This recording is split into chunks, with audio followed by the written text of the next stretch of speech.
ሰላም ሰላም ጤና ይስጥልኝ አድማጭ ተመልካቾቻችን። እንግዲህ ከዚህ በፊት የተለያዩ ቪዲዮዎችን ሰርተንላችኋል። ለምሳሌ የጋብቻ እጮኛን በተመለከተ፣ ግሪን ካርድ እና ዜግነት ላላቸው ሰዎች በተመለከተ፣ ቤተሰብን መውሰድ፣ ግሪን ካርድ እያላቸው ደግሞ ጉዞ ማድረግ የሚችሉና ስጋት ያለባቸው ሰዎችን በተመለከተና የተለያዩ ወይም ደግሞ ልዩ ልዩ አስተማሪ የሆኑ ቪዲዮዎችን ሰርተንላችኋል። ከዚህ በተጨማሪ ደግሞ አንዳንዶቻችሁ በኮሜንት በምትሰጡን አስተያየት መሰረት እኛም በኮሜንት ሪፕላይ አድርገናል።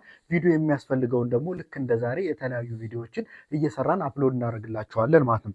እንግዲህ ዛሬ ደግሞ ዲቴል ይዘንላችሁ የምንመጣቸው ነገሮች ለሚያመለክቱ የጥንቃቄ መልእክትና በጣም ብዙ በኮሜንት የጠየቃችሁትን ጥያቄዎች ይሆናል። ስፔሻሊ ደግሞ እነማን ናቸው ብላችሁ ቅድሚያ ትኩረት ሰጥታችሁ እንድታዳምጡት ስለምፈልግ እናቀርብላችኋለን ማለት ነው። ስፔሻሊ የጥገኝነት ፕሮሰስ ለጀመራችሁና ለዘገየባችሁ ዌልካም ኮርፕስ የሚባል ደግሞ አለ።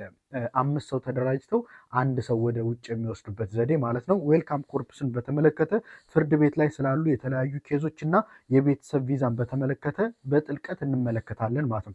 ከዚህ በተጨማሪም አዶፕትድ ስለሆነ ልጅ፣ ምክንያቱም ሌጋሊ ወይም ደግሞ በህጋዊ መንገድ አዶፕት ያደረጋችሁት ልጅ እድሜው ደግሞ ከ21 ዓመት በታች ከሆነ መውሰድ ትችላላችሁ እና የተለያየ ሴናሪዮ ስላለ ስለነዚህ ይዘንላችሁ እንቀርባለሁ ማለት ነው። እንግዲህ ከላይ የጠቀስኳቸውን ወቅታዊና ትክክለኛ መረጃዎች፣ በቀጣይ የሚወጡ አዳዲስ ህጎች ስፔሻሊ ከአሜሪካ ቪዛ ጋር በተያያዘ በፍጥነት እንዲደርሳችሁ በቴሌግራም ቻናላችን ጆይን በማድረግ እና ዩቲዩብ ገጻችንም ሰብስክራይብ እንድታደርጉ እንጠይቃለን። አሁንም ቢሆን ቪዲዮን ስትጀምሩ ላይክ አድርጋችሁ ብትጀምሩት እኛን ሞቲቬት ያደርገናል።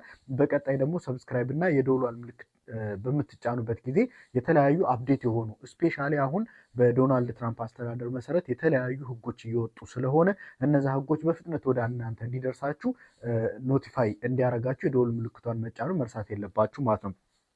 እንግዲህ አንድ ሰው አሜሪካ ከመጣ በኋላ ህጋዊ የመኖሪያ ፈቃድ ይዞ ከ3 እስከ 5 ዓመት ከኖረ በኋላ የዜግነት ማመልከቻ ማስገባት ይችላል። እንግዲህ አንድ ሰው ዜጋ ሲሆን እና ግሪን ካርድ ያለው የመኖሪያ ፈቃድ ያለው ሰው ሲሆን የተለያየ ሴናሪዮ ስላለው ወደ ዜግነት መሄዱ የተሻለ ይሆናል ማለት ነው። እንግዲህ ከዚህ ቀደም በሰራውላችሁ ቪዲዮ ምን ብያቸዋለሁ? አንድ ሰው ዜጋ ሲሆን ልጆቹን፣ ሚስቱን ወይም እጮኛውን ወይ ደግሞ እናቱን፣ አባቱ ምናምን ብቻ ሳይሆን እህትና ወንድሙንም ወደ ውጭ ይዞ መሄድ ይችላል ማለት ነው። ስለዚህ ዜጋ መሆን ማለት በጣም ትልቅ ነገር ማለት ስለሆነ እናንተም ይሄን ነገር በትክክል እስከ መጨረሻው እንድታዳምጡና እኔንም ደግሞ በኮሜንት እንድታበረታቱኝ ወይም ደግሞ ጥያቄ ካላችሁ በኮሜንት እንድታሳውቁኝ እጠይቃለሁ ማለት ነው።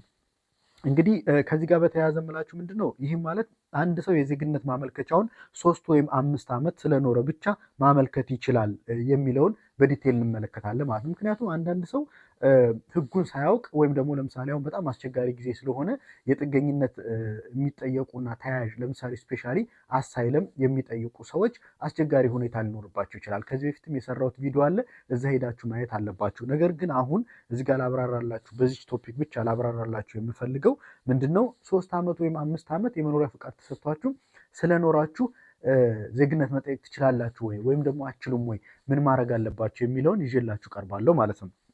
እንግዲህ በመጀመሪያ ግን አንድ ሰው ዜግነት ለመጠየቅ ማሟላት ያለበት ነገሮች አሉ። ለምሳሌ የተወሰኑ ስቴፖችን እናያለን ከነዚህ ውስጥ ማለት ነው። ከነዚህ መካከል የሚከፍለው ገንዘብ አለ፣ የሚያጠናው ጥያቄዎች አሉ። በተለይ የእንግሊዝኛና ከስነ ዜጋ ጋር የሚመለከቱ ጉዳዮችን ያነባል ማለት ነው። እንደገና ደግሞ ይህም ማለት ዜግነት በሚመለከት የሚጠየቁትን ጥያቄ ከመመለስ ዜግነትን ማግኘት ይችላል፣ ወይም እነዚህን ጥያቄዎችን በአግባቡ በመመለስ ዜግነቱን ማግኘት ይችላል ማለት ነው። እንግዲህ እኔ አድቫይስ ማድረጋችሁ ምንድን ነው የተለያየ ስፔሻሊ ክሪቲካል የሆነ ወይም ወሳኝ የሆነ ኬስ ሲያጋጥማችሁ የህግ አማካሪዎችን ብታማክሩ የተሻለ ይሆናል ማለት ነው። ምክንያቱም እነሱ ካላቸው ኤክስፒሪየንስ እና የተለያየ እውቀት ስላላቸው እናንተን ሊያማክራችሁ ወይም ደግሞ አድቫይስ ሊያረጓችሁ ወይም ሊሰጧችሁ ይችላል ማለት ነው። ሌላው ደግሞ ምንድነው አንዳንዴ 5 ዓመት ስለኖራችሁ ብሎ ቶሎ ብሎ ዜግነት መጠየቅና መጋፈጥ ሊያስከትሉ የሚችሉ ችግሮችን ሊያመጣ ይችላል ማለት ነው። ስለዚህ መጠየቅ አለባችሁ ወይስ የለባችሁም የሚለውን ኢንዲቴል ነግራችኋለሁ። መጠየቅ ከሌለባችሁ ደግሞ እንዴት እንደምታዘገዩትና ሳትጠይቁ እንዴት መቀጠል እንደምትችሉ ማሳያችኋለሁ። መጠየቅ ያለበትን ሴናሪዮም ነግራችኋለሁ ማለት ነው። ሌላኛው 5 ዓመት ቢኖሩም የዜግነት ማመልከቻ ለመጠየቅ ወይም ለማስገባት ሪስክ ያለባቸው ሰዎች አሉ። ስለዚህ እነዚህ ምክንያቶች ቅድመ ሁኔታዎች 1 2 3 ብለን ቅድመ ሁኔታዎችን እንመለከታለን ማለት ነው።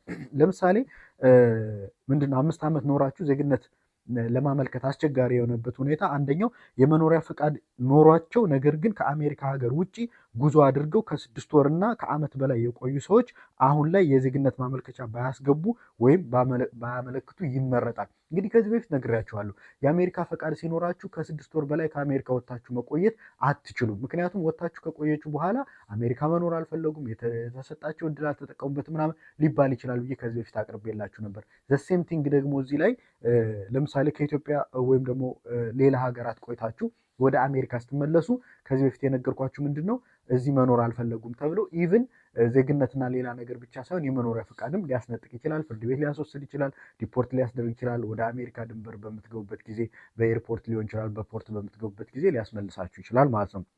እና እዚህ ጋር የተያዙ ሰዎች እንግዲህ ከ6 ወርና ከዓመት በላይ ከአሜሪካ ውጭ የቆያችሁ ሰዎች መጠየቅ የለባችሁም።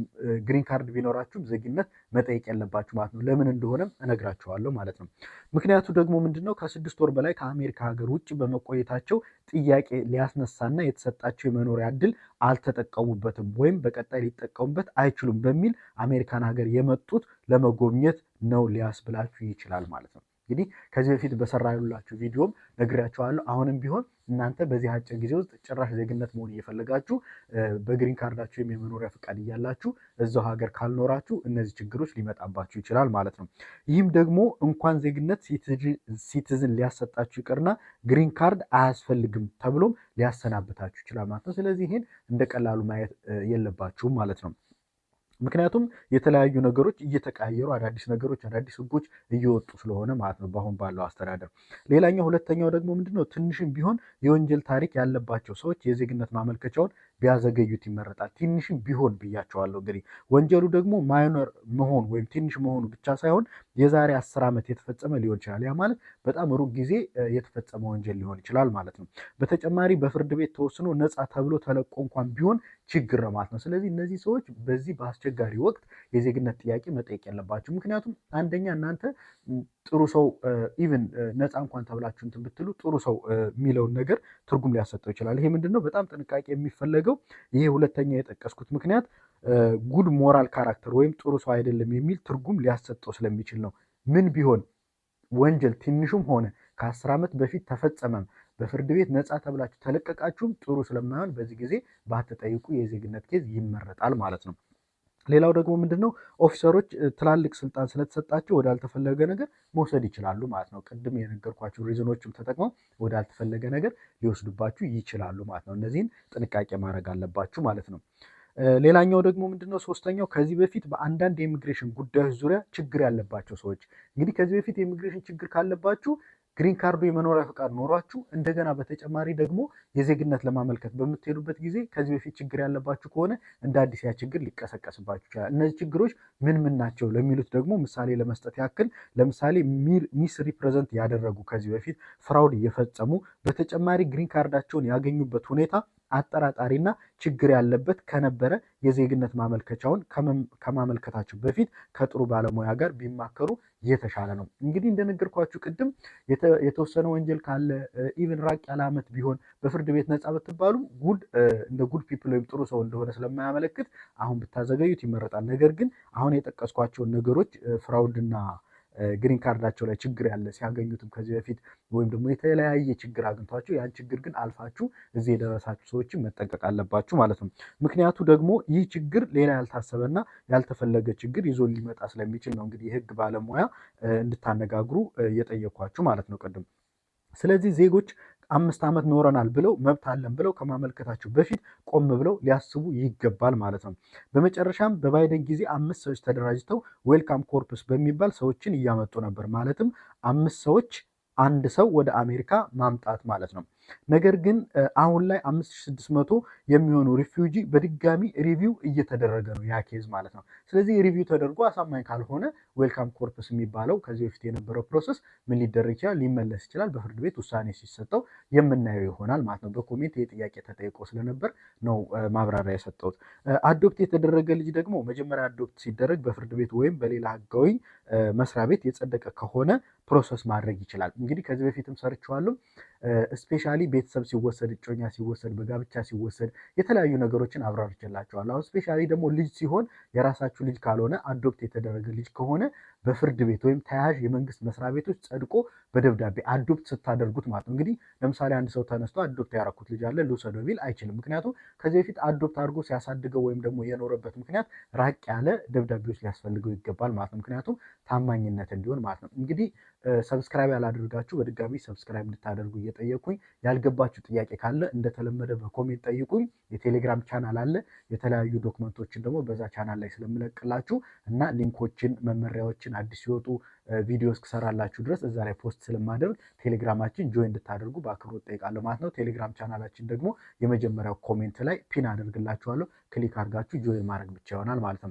እንግዲህ እስካሁን ያልገባችሁ ጥያቄ ካለም ሊሆን ይችላል ከዚህ በፊት የሰራኋቸውን ቪዲዮዎች ሄዳችሁ አይታችሁ ያልገባችሁ ካለ ወይም ደግሞ ያልተሰራላችሁ ቪዲዮ ካለ ወይም ደግሞ እናንተ የተለያዩ ኢንተርቪዎች ወይም ፕሮሰስ ለማድረግ የምትጀምሩ በእጮኛ፣ በትዳር፣ በቤተሰብ ዜግነት መጠየቅ እና አዶፕት የሆነ ልጆችን መውሰድ የተለያዩ ነገሮችን ከፈለጋችሁ ቪዲዮ እንድሰራላችሁም ከፈለጋችሁ ወይም በቪዲዮዎች ያልተመለሱ ጥያቄ ካላችሁ በኮሜንት አሳውቁኝ። እኔም በፍጥነት ኮሜንት አደርግላችኋለሁ ወይም ሪፕላይ አደርግላችኋለሁ። እንደገና ደግሞ ቪዲዮ የሚያሰራ ከሆነ ወይም በቪዲዮ መልስ የሚያስፈልገው ከሆነ እኔም በቪዲዮ መልስ ይዤላችሁ እቀርባለሁ ማለት ነው። ስላዳመጣችሁኝ አመሰግናለሁ። መልካም ቆይታ